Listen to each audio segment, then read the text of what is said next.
starting our second term of beginning Hebrew, and we're looking at one of our new texts by Einspar, Index to Brown, Driver, and Briggs, and we're looking on page, what was it?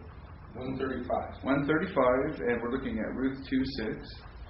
And what do we see? We see that Ruth is listing words, right? Because Ruth, that index wants to tell you what pages are found on in BDB. Does it tell you the page? Look at Ruth 2:6. Does it tell you the page? And then it gives you a letter, right? After the page. It not only tells you the page, it tells you what quadrant the thing is on the page. So BDB is in two columns, right? So if there's an A, it's going to be the top of the first column. If there's a B, it's going to be the bottom of the first column. If there's a C, it'll be the top of the second column. And if there's a D after the page number, it'll be the bottom of the second column. See, so it gives you the not only the page, but the quadrant of the page that your word can be found on in BDB, right? So that's helpful. But in the process of doing that, what does it do? Gives you a basic vocabulary meaning, doesn't it? So what does that mean? You might not have to look it up in BDB at all, because there it gives you the meaning of the word. That's the real value of it.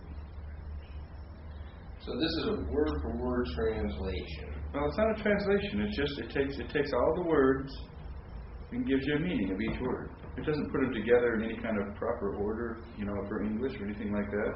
It just gives you a vocabulary meaning for the word, right? So instead of having to look here for this vocabulary meaning and look here for that vocabulary meaning, it's all on the same page. Okay. Save you tons and tons of time. See, not only that, but it will kind of nail down for you what the word is. Sometimes you can't even tell what the word is.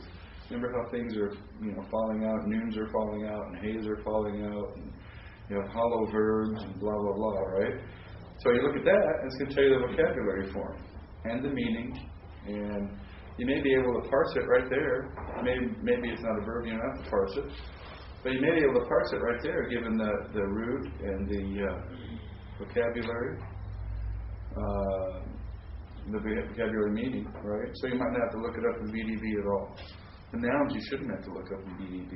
Now, if you're going to do a word study on it or something like that, you would, right? So that really is most useful as a vocabulary help as you're reading through your Bible. You could photocopy a page and or two and fold it up and put it in your Bible, and away you go, and you could read several verses right there, not even have a dictionary with you, right? By using Einspar. So is this every verse or every word in the verse? Or just those like 50 and under? Or? I don't remember if it does every word, but when I just looked at his, I think it does every word. You can read the introduction to it and find out, but it looks like it pretty much does every word.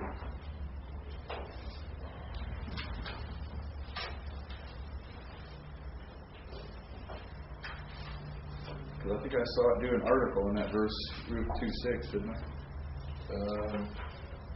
Yeah, So if it's doing it's probably doing every word.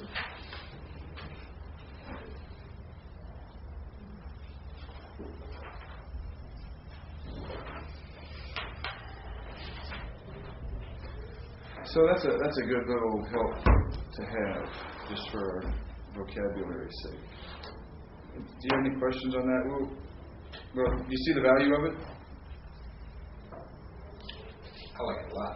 Yeah. It's huge for reading. The best thing you can do at this stage of your study, the best thing you can do is spend time reading in the text. And the easier that is for you, the better. And one of the things that's going to make that easy is not having to look up every vocabulary word. You've got them right there, and you can just look over there. And in fact, you could look at the words in a verse before you go to translate it and kind of spend a moment sort of memorizing them and make sure you're familiar with the vocabulary. And then by the time you get to the verse, you're just sliding right through it, right? So that makes life kind of happy.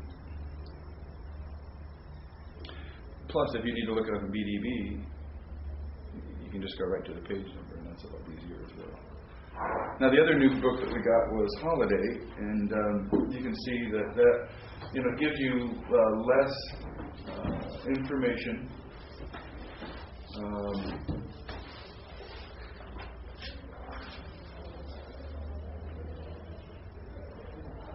And it's arranged differently than BDB. Every word is arranged alphabetically rather than the words being arranged under their root. Right? So you can just look up a word alphabetically. Now, you're not going to look up a word alphabetically including the prefix or preformative on a verb, right?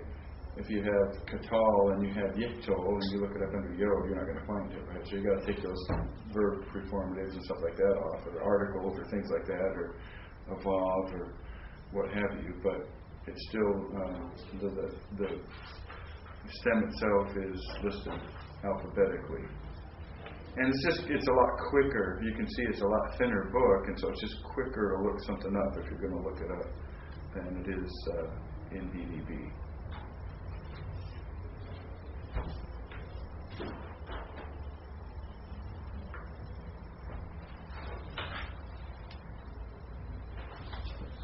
That Google books you got, yeah, that's pretty good. This simplified guide to BHS, yeah, that's good.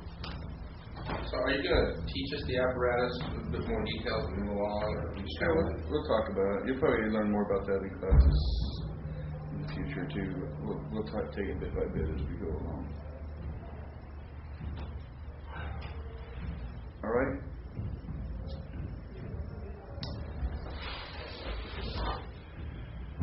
All right, very good.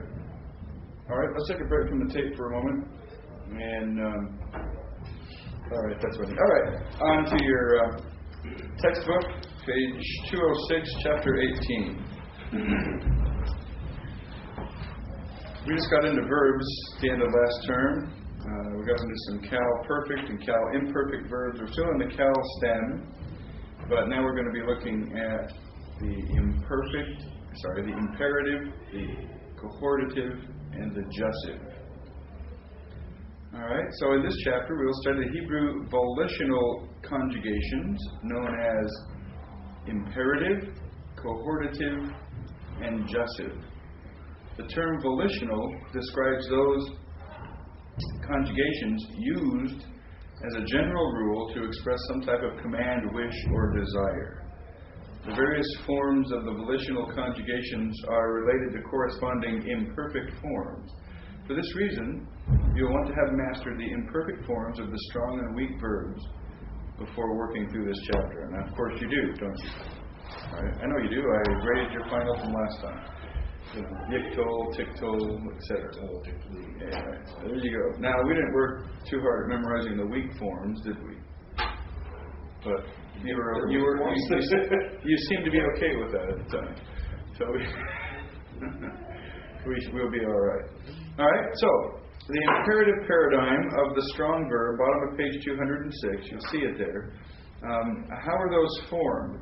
Well, those are formed just like the imperfect, but you just take off the preformative, and the vowel that goes with it. So instead of, now remember, imperatives are only second person, so instead of yiktol, tiktol, tiktoli, we get katol, kitli, right? Now, we're supposed to have two shavas under the two fs, right? I mean, if you just took off the performative,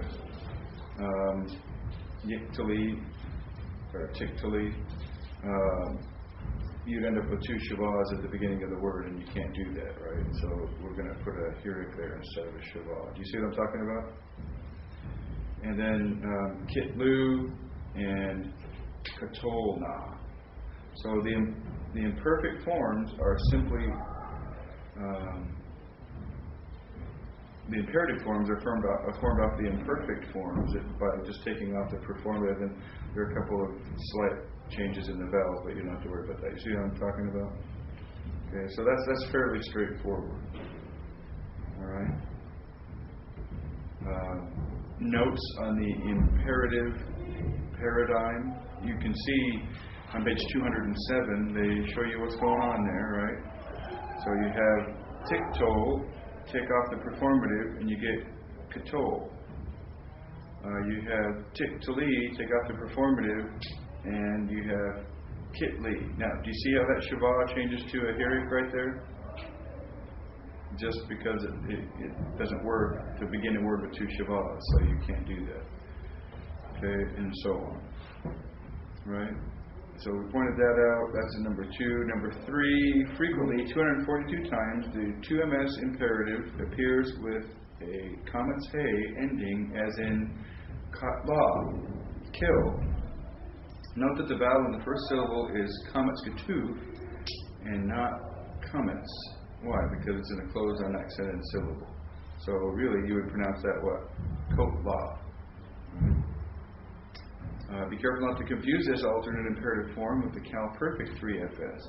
What's the only difference between those two? Well, the first vowel is a kametz and not a kametz ketuv. Notice the met tag right there indicating that it's a kametz. See that? Okay, so take note of that. So there's almost an ambiguity there. Now on page 208, negation of the imperative. To produce a negative command, Hebrew does not negate an imperative form. Prohibitions, negative commands, are expressed with the negative particles, lo or all, with the imperfect. We had this back in chapter 15. The particle lo before the imperfect can express an absolute and permanent prohibition. The particle all before an imperfect expresses an immediate and specific prohibition. Okay? So you don't use an imperative with a negation to say do not do something. All right? The particle na, 191 times in the Old Testament. Frequently imperatives are followed by the particle na, which may be translated as please or simply left untranslated. This particle may or may not be connected to the imperative with a makef. For example, shamor na or shamar na. Now when you have the makef, it changes that vowel point right there, right? But we're not going to worry about that too much. And both would be observe or please observe. You remember the song El Shaddai? There's a part in that song that goes Kan na or something like that. Adonai. And there's that na in there. Well, it uses this na, and that part of the song means I love you, na. Right? And it's out of place. I mean, it fills the beat and everything, right, to get an extra syllable in there, but it's not a proper use of the word na. So you would have to translate something like I love you, please. Right? So it doesn't work very well. But it's still a good song. We like the song. All right, translating the imperative and translating the Hebrew imperative, it is not always necessary to use the second person pronoun you. For example, shamor may be translated as either you observe or simply observe. And normally you're not going to translate you observe unless you're trying to show that it's second person singular. Right? Even that doesn't work, does it? In English we're going to usually say you shut the door. We say shut the door, right? But either one is right. You could look at somebody and say you get that chair or whatever. And that's the point I'm trying to make here. All right, you take a look at the weak forms, and you already have, but you take a look at the weak forms and get a little bit familiar with those. We're not going to concentrate really hard on the formation of these weak verbs. All right, any question about the imperative thus far? Let me point out to you on page 214 the frequently confused forms. You'll want to take a look at that and just make yourself aware of that.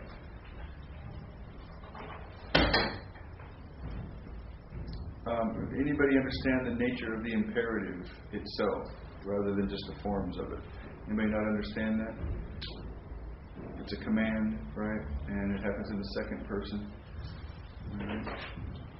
All right, so then on to the cohortative on page 214. The cohortative conjugation is used much like the imperative to express a wish, a request, or a command It may also be used, however, to express purpose or result. The cohortative occurs only in the first person, singular and plural.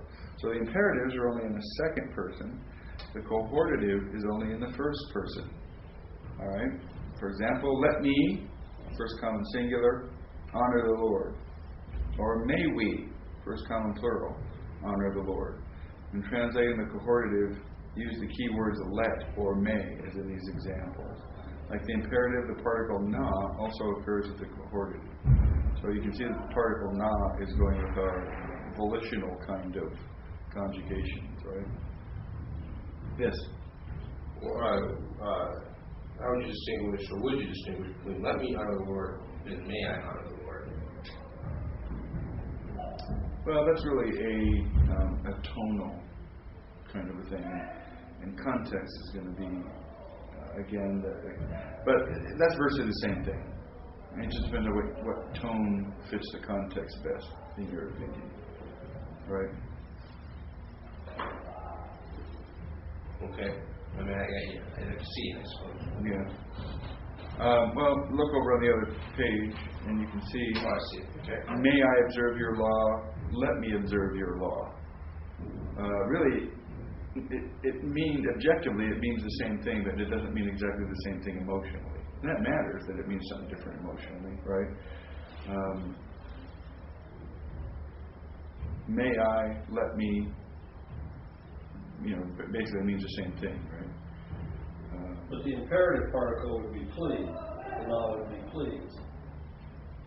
Yeah, he's talking about the cohortative itself. So it could be please, or it can also be let me. It could be please let me with the na, or please may I with the na. And without it, it's just let me or may I. Okay. Yeah. Let us make a covenant, or may we make a covenant. I think that sounds a little strange. May we make a covenant? I would probably say let us make a covenant.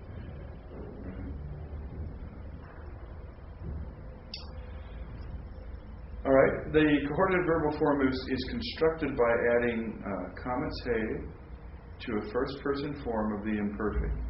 The final comet he is a diagnostic indicator of the cohortative conjunction. It may be helpful to think of the cohortative as a lengthened form of the imperfect. So, if you have ektol, I will kill, plus the comet he, it becomes ektola. And that means may I kill, or let me kill. Right? Or niktol becomes niktola. Yes? As I think about how we may use may, usually we use may in questions, but in this situation, the cohortative won't be used in questions, will it? Well, that is a question, really. If you say, may I observe your law, that really is a question. But it's expressing a wish, isn't it? Like the example it uses, may we honor the Lord! Exclamation point. Well, that's not very good English, is it? No. So, I'm just trying to... That's more like, let us honor the Lord! Exclamation point. Because, technically you'd have to have a question mark after that. And if it's cohortative, that kind of helps as well. In other words, I would say, without knowing the idea that it's cohortative, I would say, let us observe your law, or let me observe your law, is me placing a demand on you. But that's not consistent with the cohortative aspect. The cohortative aspect is more of it's a desire or wish. It's not a command. It's not you would read it. Well, that could be stronger or weaker. But, see, the difference here is an imperative deals with the second person. In other words, remember first, second, third person? First person is the person talking. Second person is the person that's being spoken to. Third person is neither the one speaking or the one being directly spoken to. It's a third party. Right? So, if you want to express a volitional idea in the second person, which is probably usually the strongest volitional idea, because you're directly addressing someone and telling them to do something. Open your book, right? But that can go from, I wish you would open your book to you better open your book kind of a thing, right? Cohortative is a first person volitional sort of idea. So that by definition is usually going to be milder, isn't it? Because how are you going to harshly command yourself? Let me do better. I don't know, right? So, and if you're commanding yourself, really you're expressing a wish, aren't you? A desire of yourself. Or it could be plural, let us. Now you're expressing a wish that involves yourself but other people as well. Right? Does that make sense? Now we're going to talk about the jussive, and the jussive will be a third person idea. Right?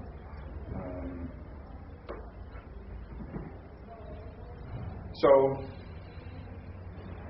if you stick with a let us idea or let me idea, you might make it. I think the may I is just kind of a way of expressing something milder. It's like the imperative in Greek. Obviously, has often the force of just an imperative, a command, right? But the imperative in Greek is used in prayers,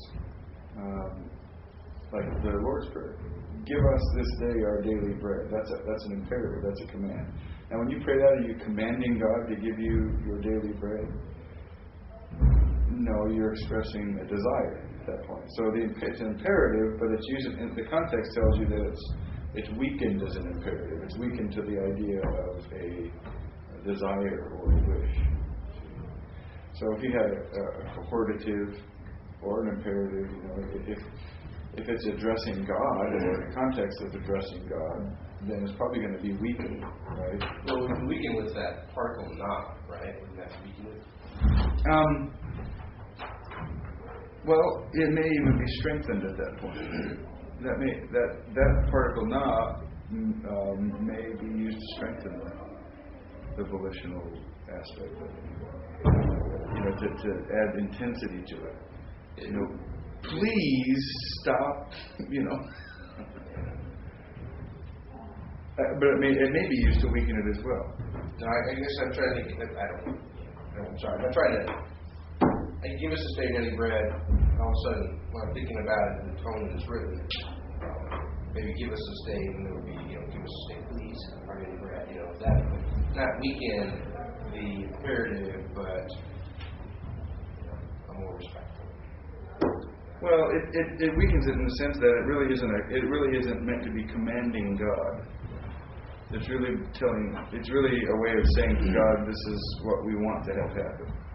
And we pray that way all the time in English, don't we? God, give us a safe trip. Now, are we really looking at that like we're commanding God?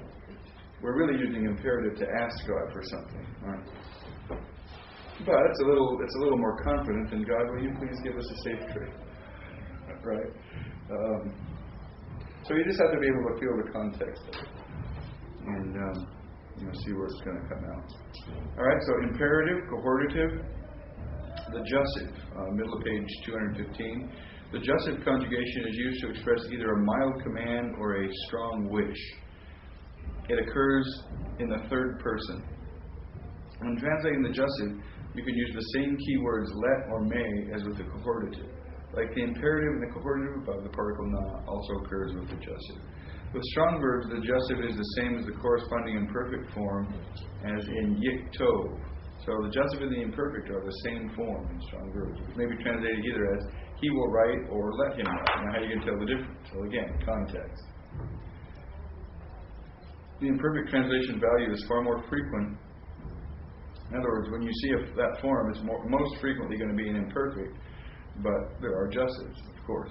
Context should suggest the correct identification, though there certainly are times when it's ambiguous. The presence of the particle na will suggest the jussive translation. So when you see na there with something that looks like an imperative, an imperfect, then that's going to be an indication to you that it's actually going to be a jussive, right? Because a na can only be used with the jussive, not the imperfect.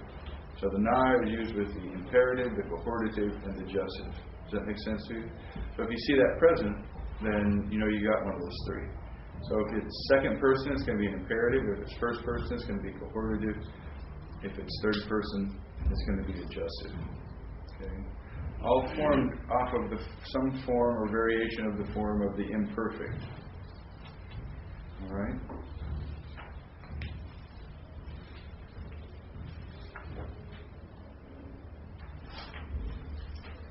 Top of page 216, the first full paragraph. With certain weak verbs, however, the adjussive is a shortened or apocopated form of the imperfect.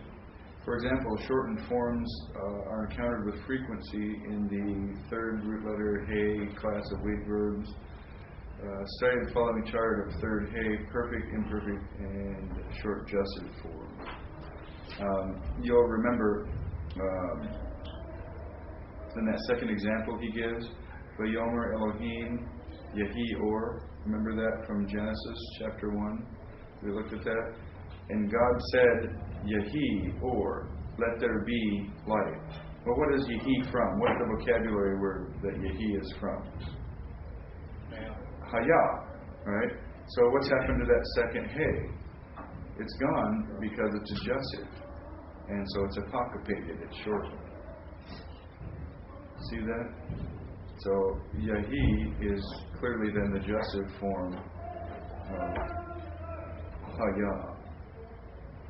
So then that's a good example to understand what the adjussive is. Let light be. Third person, right? Now it's hard because we don't have a third person command in English. We don't really have a first person command in English either. That's why we use the word let. Let us go to the store. Let's go. That's the closest thing we have to a first person command, right? We don't have a third person command either, so it's a little tougher for us. Let there be light. Light be. But if you do it that way, then that puts it in the second person, as if the light is being addressed itself, right? All right, then on 217, negation of the cohortative and adjussive. In general, adjussive and cohortative verbs are negated with all. This construction expresses a negative wish or a milder form of prohibition than expressed by lo plus the imperfect. Particle na is sometimes attached to all with the makif. In most instances, you do not need to translate the particle na. So all na, no da. Do not let us perish. Now, what is that? What is no da? That's a cal what? That would be imperative. No. Which one has the oh, cohortative? Cohortative. Cal cohortative. Okay.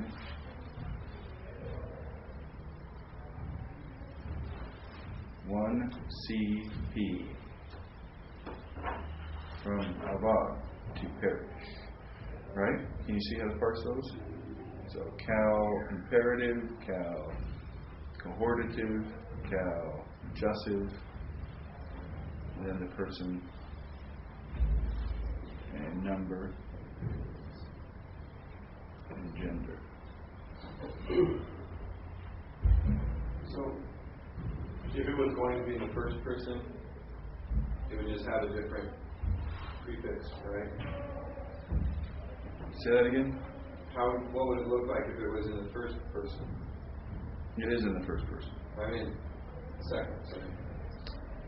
Well, if it were in the second person, then it would be in the second person of the imperfect form, but it would have the performative taken off. Remember that from back here on page 206 at the bottom, where you can see the chart on page 207 showing how those are formed.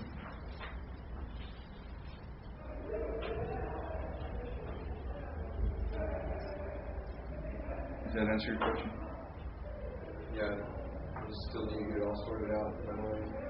Yeah. Well, you just have to kind of mull it over a little bit and live with it a little bit, and it comes.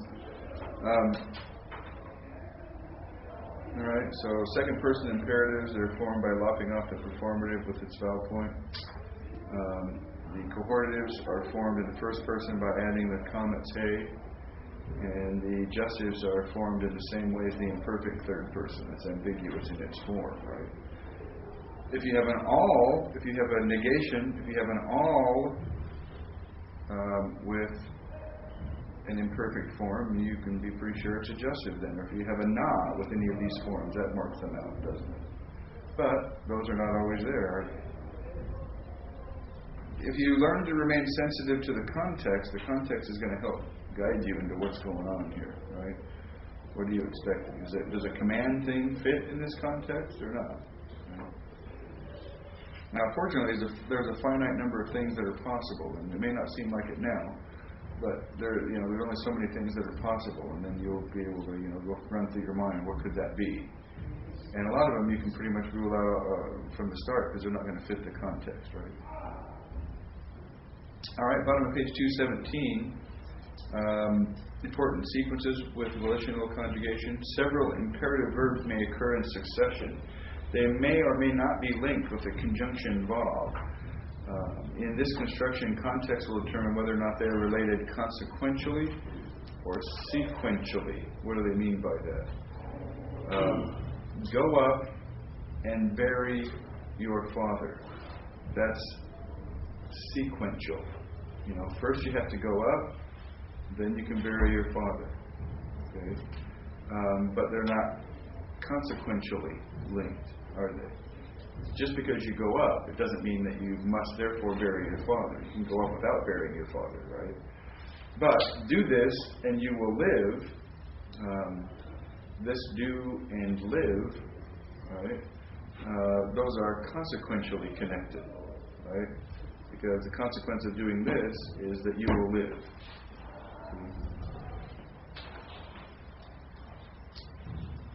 Number 2, an imperative may be followed by a perfect verb with vav conversive. In this sequence, the perfect verb may carry the full force of the preceding imperative in its translation.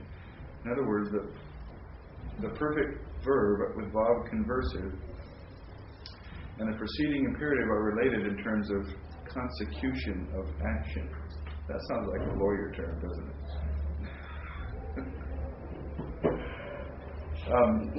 All right, so lake. That is an imperative from what?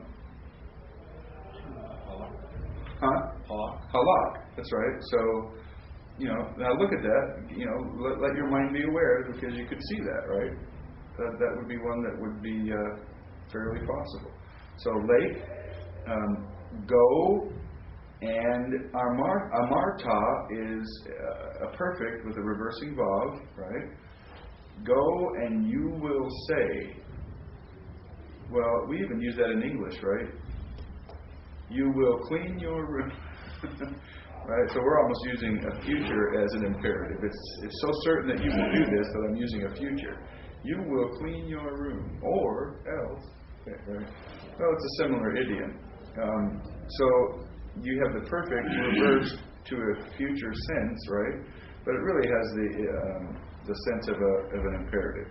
Go, and that's why you translate it. Go and say to my servant. You see that? See?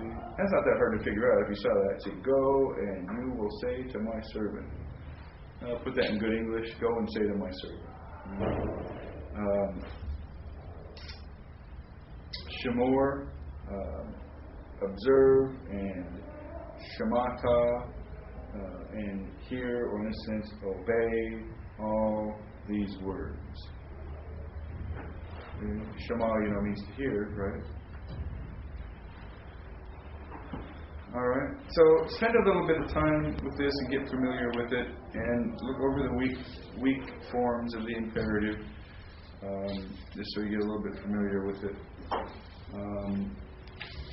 Now, the desired result of this chapter for the beginning student is to help you to feel overwhelmed.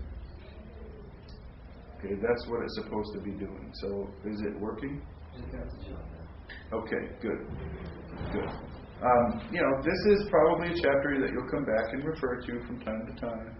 When you look at a form and, oh man, I just can't figure out what in the world it is, right? Now you'll have Einspar, you'll look and it'll refer you to a page in BDB and you'll look at it and you'll find your form and you'll look in BDB. BDB is going to list a lot of forms, right? And it's going to have IMPV. What do you think IMPV means? Imperative. Or you might see in BDB, we've seen it already probably, right? JUSS, period. Justice. Right? Or you might see COH, period. Cohortative. So okay, there's my form. Jussive. Imperative. Alright, let's look back here in this chapter and see what that all means. Okay. But you'll get it. You'll get it. What we're trying to do right now is start with a basic level of awareness, right?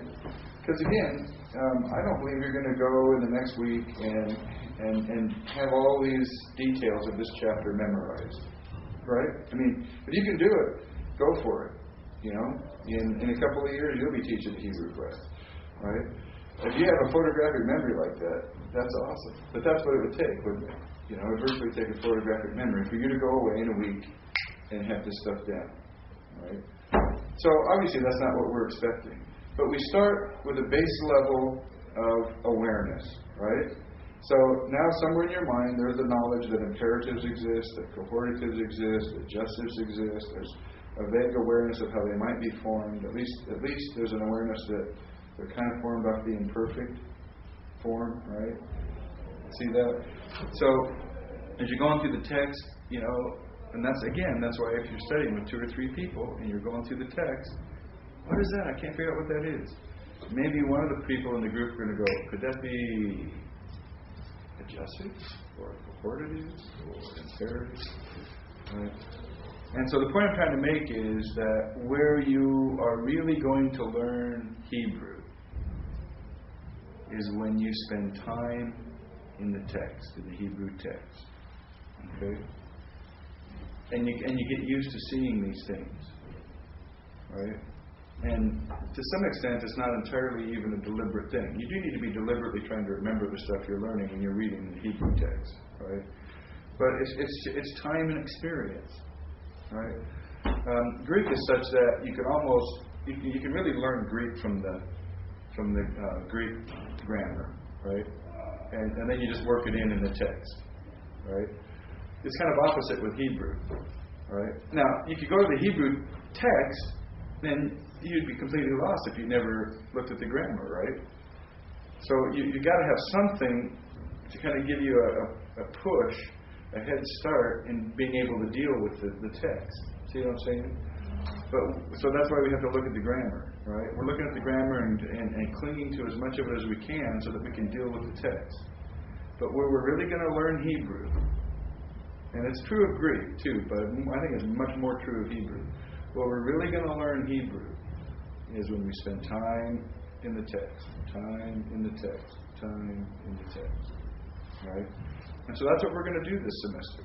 And I, again, encourage you to use that workbook, because that's part of what the workbook is doing, getting you back into a Hebrew text. It may not be the Old Testament text, but it's a Hebrew text, right? And so time in the text is really where you're going to get your ability to work in Hebrew. And so we'll do that this semester. I really like how the school has it arranged so that your next course after this one is going to be a Hebrew reading course. And so you're going to be reading Hebrew, I guess. And, that's going to be good, because that's really going to help you be learning this stuff. So, if you read the chapter and you feel like, man, I just really don't have this under my belt, well, good, that's what you're supposed to. That's how you're supposed to feel. If you don't glob onto anything from these chapters, then, it's going to make it really hard to get much out of the text, right? So you got to have something from these chapters. But where it's really going to get worked in is in the Hebrew text. And that's kind of good, because I'd rather be spending my time with my nose stuck in the Old Testament than stuck in the Hebrew grammar, right? And that's a good thing. Don't forget to let you look at your test before we go, by the way. I was very happy with everybody's performance on the test. That was good. All right, vocabulary on page 220.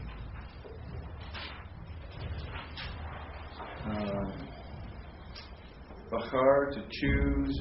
Bean, to understand, perceive. Darash, to seek. Harag, to kill. Kadash, to be holy. I thought katal meant to kill. So what about this? What about this harag word means to kill? More than one way to kill a cat. Okay. Well, it's a synonym, right? We have synonyms. That's right. All right. Ra'ah, to feed, graze, or tend flocks. Chafetz, to please, delight, take pleasure. Tov, to be good, pleasant. Now, we've had tov before as an adjective, haven't we? Now here's tov as a verb. Very interesting. Sha'al, to ask for or demand. Baal, owner, husband, Baal. That's kind of interesting, isn't it? Shevet, rod, staff, or tribe. Na, we had, please. Now, particle of entreaty, not often translated. Ya'an, on account of, or because. Ya'an. And ba'ad, behind or through. Is Shevet, isn't matah the same thing?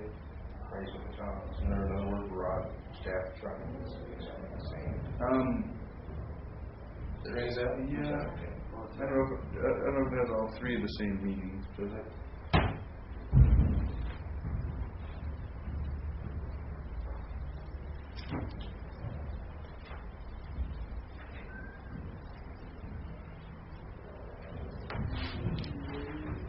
Lion, what was to understand that's lion? Bean. Bean.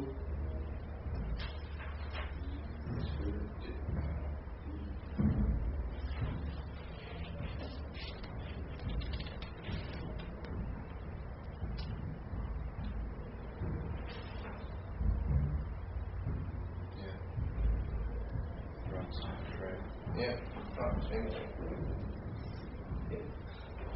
Which one? Page 458 in the C. Chapter 10. Gotcha. Rod, staff, tribe. Same exact thing then, isn't it? Wow. That's kind of interesting, isn't it? That you get the same three. Rod and staff I can see going together, but tribe. And so why do you have two synonyms that mean exactly the same thing with two kind of odd connections there, right? It's interesting. All right, so any questions on those volitional tenses, if you will? Not really a tense, is it? But what are you going to call it? All right. Pressing on to chapter 19, the pronominal suffixes on verbs. We already had pronominal suffixes. We're seeing them suffixed to all kinds of different words already, nouns, prepositions, direct object marker, those sorts of things. Well, here we can see how you can put pronominal suffixes onto verbs. So, second paragraph on page 222, he talks about the examples above. In each of these examples, the direct object is a pronoun and is attached to the accusative particle. There is, however, another way to indicate this grammatical construction. Instead of adding the pronominal suffix to the definite direct object marker, it may be added directly to the verb. So you see how he says Yishmor, Otanu, and Yafat, Otecha, right? He will keep us, he will judge you. We could say the same thing by saying Yishmarenu, he will keep us, and Shafat Ka, He judged me. Does that make sense to you? Does anybody remember the pronominal suffixes?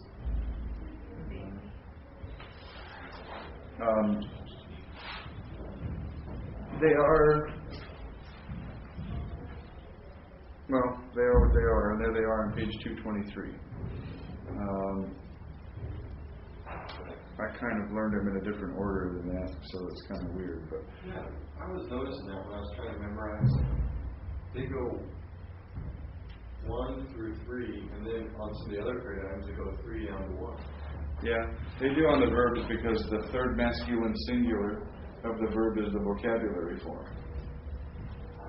But I wish they would just do it that way in all of them. Amen. But on the other stuff, they go, numerical order, first, second, third. The other part that was confusing with that same concept is that perfect and the imperfect. Like the cow perfect has a 3 CP, the cow imperfect has a 3 MP and 3 FP, and so it doesn't. Doesn't correspond, does it? Yeah, exactly. Although, you can see the patterns of the Hiric yod for the first common singular. Coughs in the second person, right? So, second masculine singular, you have a cough with a comet. Second feminine singular, you have a cough just with a shavah right there. See it? And third masculine singular, you've got the Holam Vav, and third feminine singular, you have the comet's hay, which we're used to seeing, right?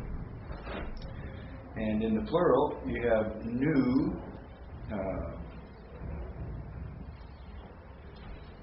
These are a little bit similar to the verb endings, right?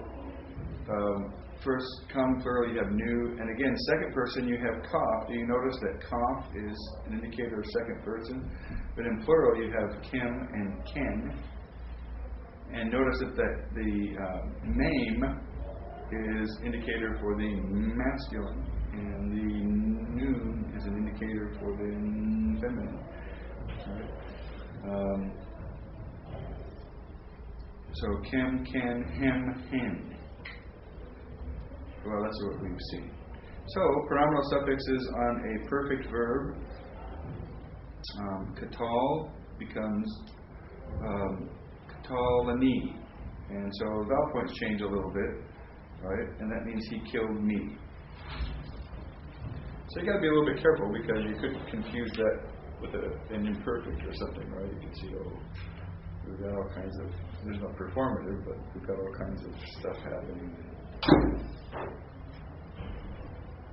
So, the thing that you have to allow yourself to do is, you have to allow yourself, especially now, you have to allow yourself to do Hebrew slowly. And look at a word and say, okay, what is this? What could this be? Right?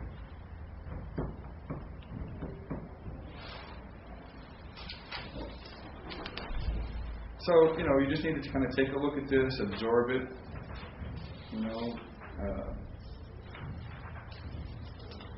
it's not so much writing forms. If I were going to quiz you on, I might say, how is the imperfect form? You would say, well, you take the second person imperfect forms and take out the performative with its vowel point, and you get the imperfect. You get the imperative. Why can't I get those straight? You understand what I mean? So that's how you would describe that. Take the second person imperfect forms, take the performative off, and that gives you the imperative. How is the cohortative form? Take the imperfect forms in the first person, singular and plural, and add a comma te to it. That's how the cohortative is formed. How is the jussive form? The jussive has the same form as an imperfect third person, singular and plural.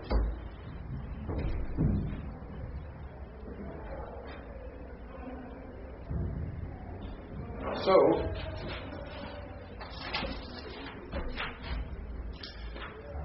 you just kind of get a little bit familiar with it. All right? Take a look at the variations that he gives. Again, time in the text and you'll pick this stuff up. All right? Page 228. those suffixes on the imperfect tense.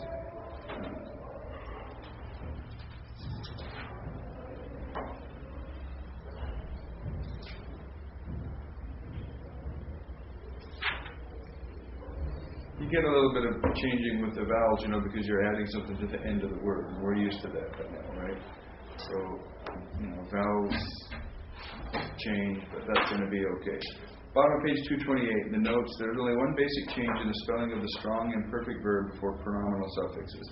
This change is the reduction of the stem vowel, the pre-tonic reduction from holam, yiktol, to shava, yiktol. So we're going to add something to it.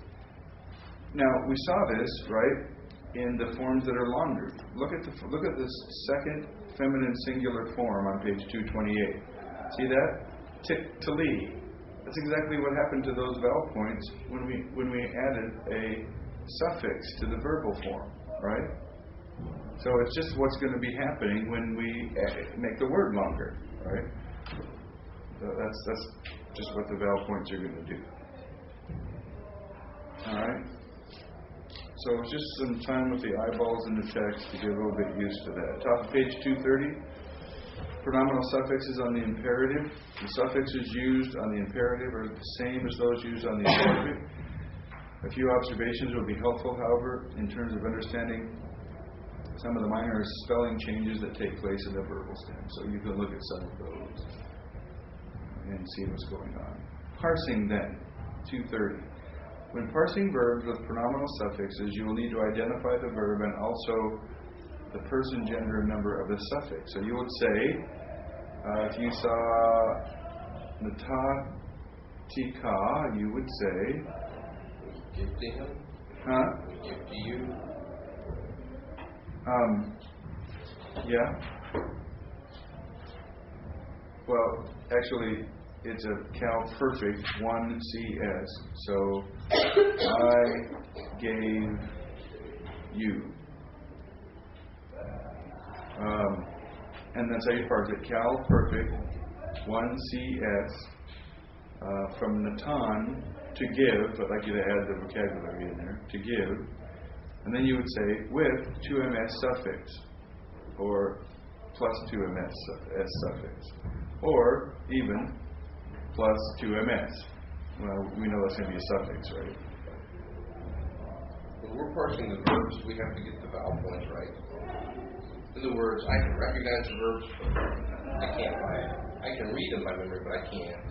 You said. Well, if you give them the vocabulary form, you don't even have to give the vowel points. You could just give the root sort of the thing.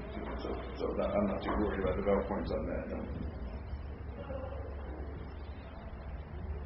Okay. Yes. The extra tav, can you help remind us why that's there? Where? That,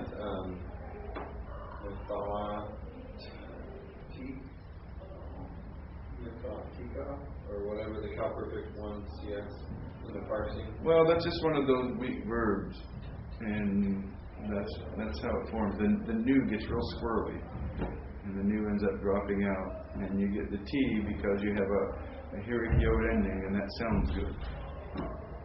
Right? We can look back.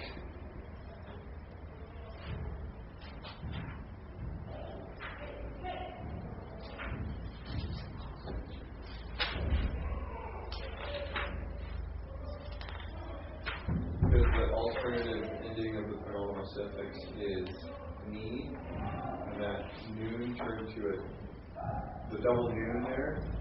Was that possibly turning into a T? Or the tav, I mean?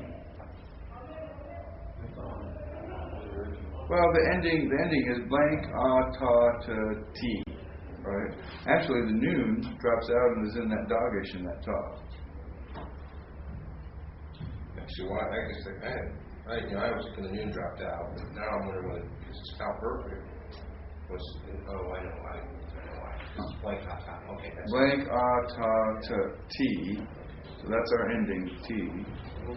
The noon drops out and the dogish, leaves the dogish in the tav. I'm seeing if there gave an actual.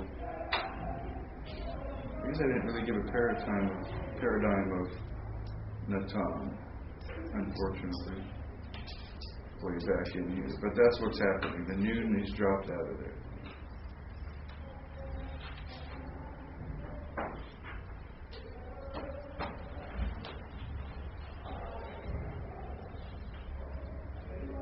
It's a little bit like Bana, Banit. And the cough at the end. Now the commas is the 2ms suffix.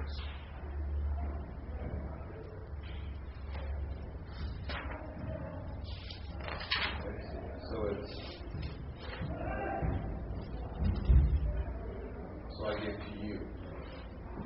That's right. I gave you. Okay. And the cow imperfect 3ms, he will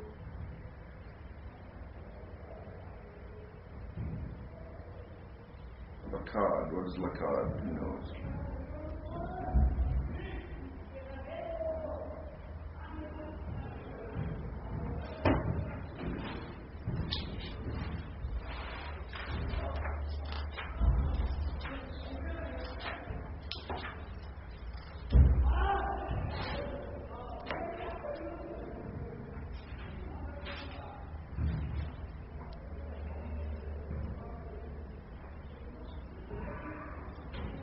Seize your capture. Okay.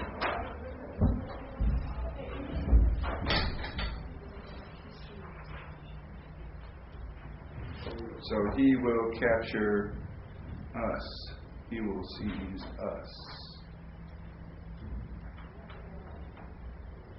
And if there was a Bob conversive there, would it be, and he seized us? Say that again now? So let's say there's a Bob conversive. Right. And he seized us. Yeah. Okay. Exactly. Okay, so I'm not sure why it's he sees us. Because new is a first person third masculine singular suffix.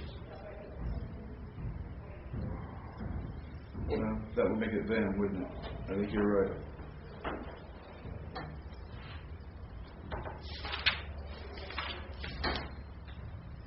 Hang on a second. People study Hebrew for years, don't Pardon? People study Hebrew for years, don't they? Now, he used a vocabulary word there out of chapter 22, which is kind of odd. But all right, let's go back to the ending. What Lacan was from previously had a short version. Had to capture, to seize, to take, grasp. So again. We had it somewhere. Lacan. Really?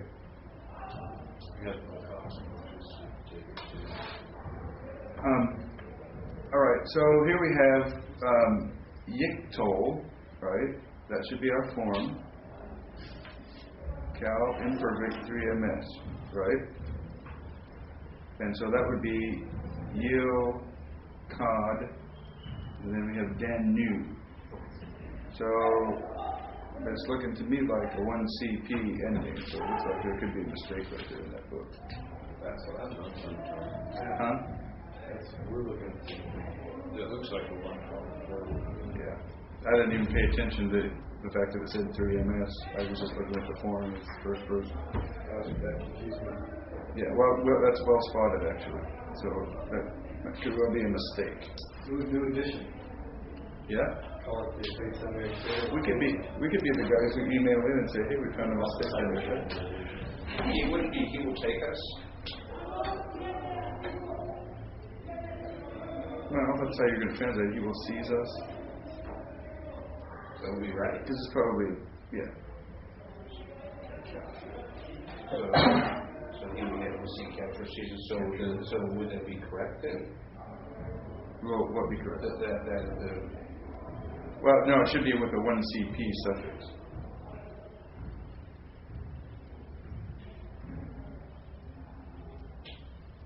which is a new. Yeah, look on 223. So I'm missing that. How is it not right? Well, he's saying it's a 3ms suffix. It's a 1CP suffix. I thought it. When I was talking 3ms, I kept thinking he was talking about the verb. It's not. Okay. Well, but he has both of them as 3ms. And that's Okay. probably where the state comes in, because 3ms is what the verb is, not what the suffix is. Thank you. Good. I thought I was going crazy at the verb.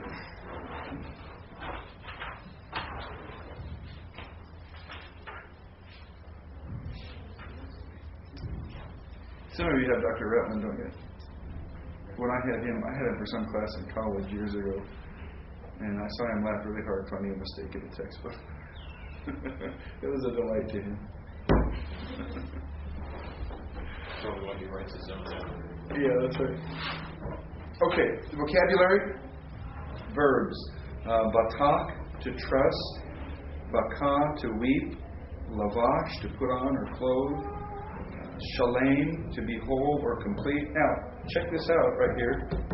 Shalem, to be whole or complete. What word do you think that's related to? Shalom. Shalom. So what is shalom? Peace. Whole. Peace or wholeness. See, the Hebrew concept of peace, and therefore the biblical concept of peace, because the New Testament concept of peace is informed by that, right? The biblical concept of peace is not like our concept of peace. What's our concept of peace? Lack of conflict. Yeah, tranquility. Where the biblical concept of peace, lack of conflict is only half of it. Lack of conflict in the presence of prosperity, wholeness. So there's a little bit more. When we talk about having peace with God, it's more than just we're not fighting. Right? There's a wholeness to that relationship. There's prosperity in it. It's pretty interesting because I've heard sermons on the idea of the peace that comes from Christ. And it was still this idea that you couldn't have true tranquility, but no, you couldn't be whole. That's what it says. You can't be whole without Christ. That's pretty different, pretty profound. Mm-hmm. Yeah, we in our young married group, we were going through the fruit of the Spirit, and we were on peace. And I didn't teach it last night, and I didn't venture to mention it because the guy who taught it didn't mention it. He didn't go into the biblical concept of what peace was, and I didn't want to step too much on his deal, right? But yeah, it's not just lack of conflict; it is also a sense of provision or fulfillment or wholeness that goes along with it. Right, Tim? So, shalem, to be whole or complete. Saraf, to burn. Nouns. Petak, gate, opening, entrance. Safa, lit, shore, bank. Door, generation, lifetime, lifespan.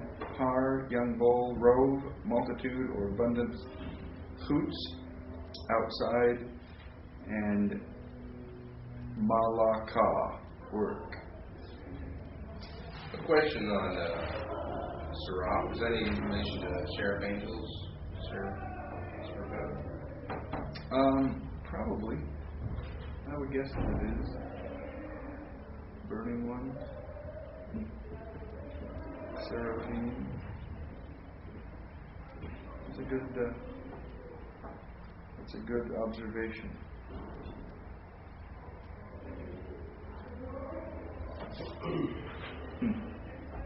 Okay, pronominal suffixes. That's not that hard to understand, really, is it?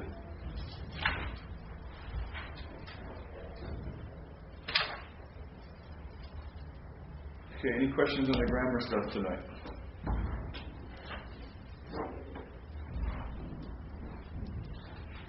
Is there something about this light that makes us sleepy?